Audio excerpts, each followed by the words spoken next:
जय श्री कृष्णा। आइए सुनते हैं आज मंगलवार के दिन भगवान शिव और हनुमान की यह कहानी। भगवान शिव ने हनुमान जी के रूप में अवतार लिया था। इस बात का कोई जगह पढ़ा और सुना जाता है, लेकिन उन्होंने ऐसा क्यों किया था, इस बात को जानने के लिए हमें इससे जुड़ी कथा के बारे में जानना होगा। यह कहानी रामायण के प्रारंभ की है, जब पृथ्वी पर श्री राम जी का अवतार हुआ था।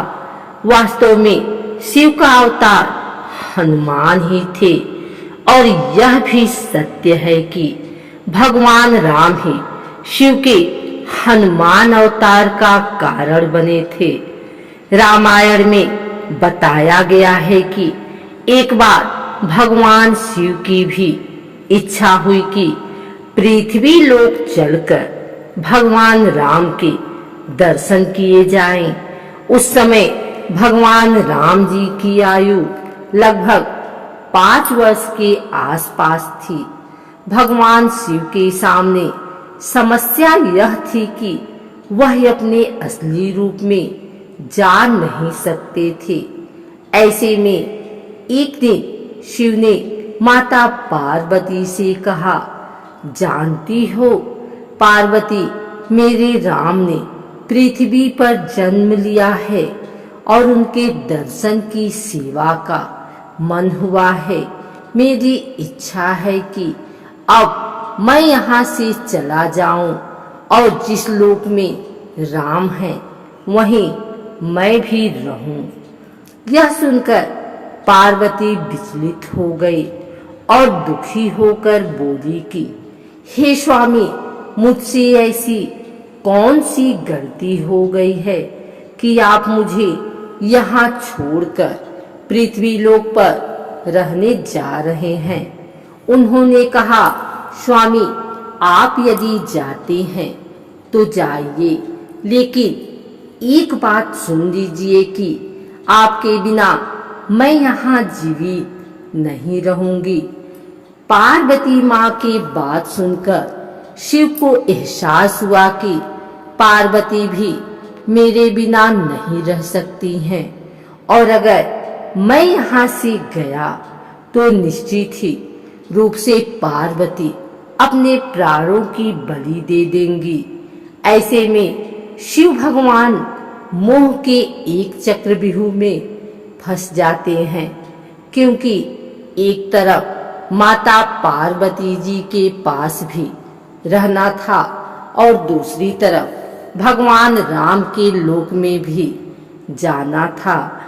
ऐसे में भगवान शिव ने अपने 11 रुद्र को पूरा राजमाता पार्वती को बताया और बोले, देखो पार्वती, इन 11 रुद्रों में से एक रूप बानर का अवतार आज मैं लेने वाला हूँ। एक रुद्राक्ष में से आज एक रूप बानर का होगा, जो बाद में हनुमान के रूप में जाना जाएगा। शास्त्र बताते हैं कि भगवान शिव सब जानते थे।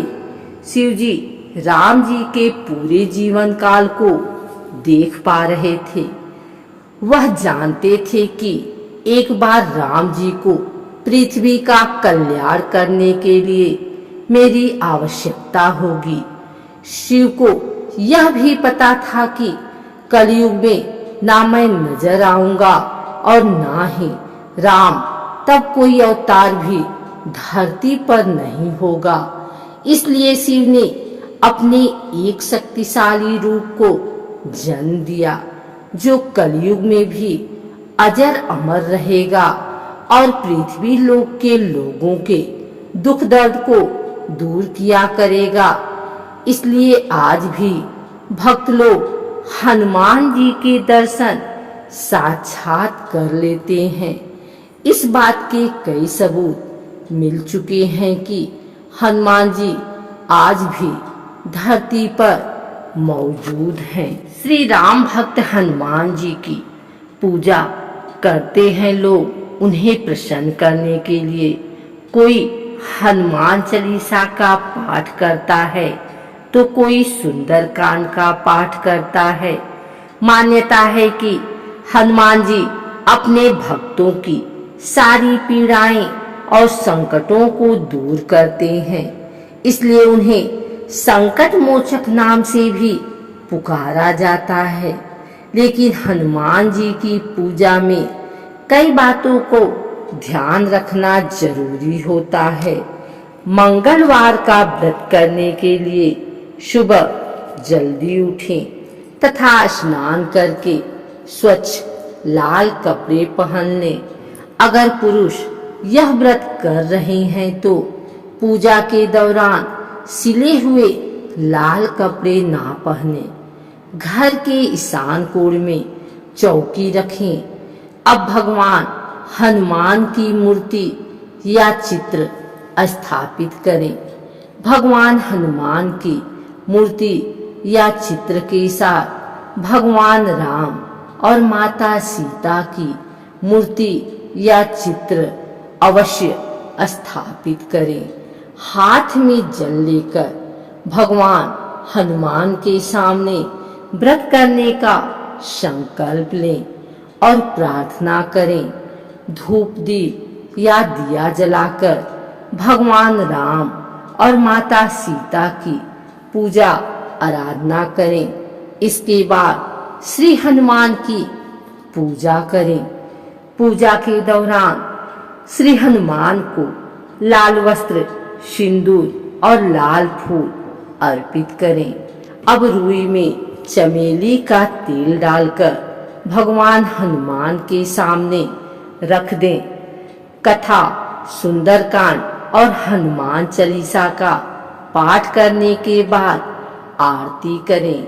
फिर श्री हनुमान को गुड़ और चने का भोग लगाएं। मंगलवार के दिन हनुमान जी की पूजा सुबह और शाम के समय करना फलदायी माना जाता है। इस दिन आप सूर्योदय के बाद और शाम को सूर्यास्त के बाद हनुमान जी की पूजा कर सकते हैं। वैसे पूरे दिन में सूर्यास्त के बाद ही पूजा का शुभ मुहूर्त होता है। मंगलवार व्रत के दौरान आपको गुड़ और गेहूं का भोजन करना चाहिए। इस दिन नमक ना खाएं। मंगलवार व्रत करने के दौरान मीठा भोजन ग्रहण करें। आप फल और दूध का सेवन भी कर सकते हैं।